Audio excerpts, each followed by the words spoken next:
Magandang araw, tanghalit, gabi sa inyong lahat. Ito nga pala guys si Mark-Jan Labrador ang nagbabalik.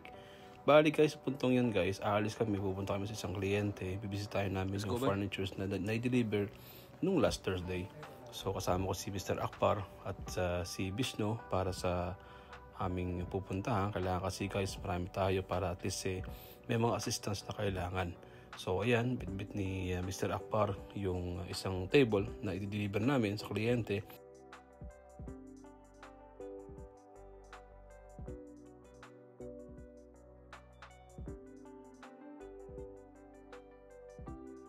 Bali sa puntong yan guys, alis na kami, pupunta na kami sa kliyente ngayon kasi at least mas maganda kasi mas maaga ka para at least palitin mo sa kliyente, nandun na kayo at hindi nakakaya na parang mas kailangan pang mauna ang kliyente bago kami pumunta. So on the way na kami.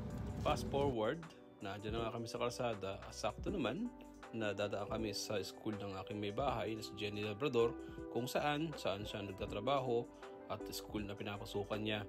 So bali guys, napakaganda rin kasi guys na makita natin na pareho kayong mag-asawa, nagtatrabaho kayo para sa inyong pamilya, para sa inyong mga anak.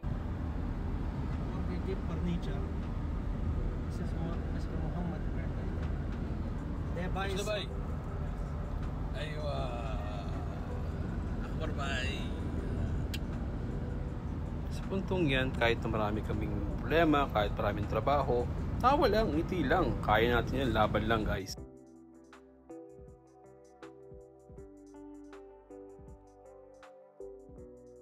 So fast forward, on the way na kami, malapit namin sa bahay ng kliyente. At maya lang, nandun na kami para ma-set up na namin ang kailangan namin gawin doon sa bahay ng kliyente. So bali dyan guys, hindi natin po pwedeng kuha na ang video ng bahay ng kliyente at kung sino man ba pati yung loob ng bahay kasi bawal yun guys, privacy na yan. So hanggang doon lang tayo sa isang bagay na kailangan natin kuha ng video dahil di talaga po pwede, bawal na bawal talaga yun. Decorate for cushions for you with this size is fine for the chairs. But then the height of the chair, which is suitable, it's fine. My height, it's good enough. So if I take a chair and sit here. Bali sa puntong yan, tapos na tayo. Naipaliwanag natin sa kliyente na way sana maging okay at acceptable sa kliyente. Pero kung hindi naman, siyempre babalik pa rin tayo para ayusin at gawin yung mga dapat gawin upang maging satisfied yung kliyente. Bali sa puntong yan, pauwi na kami galing sa kliyente at pabalik na ng showroom.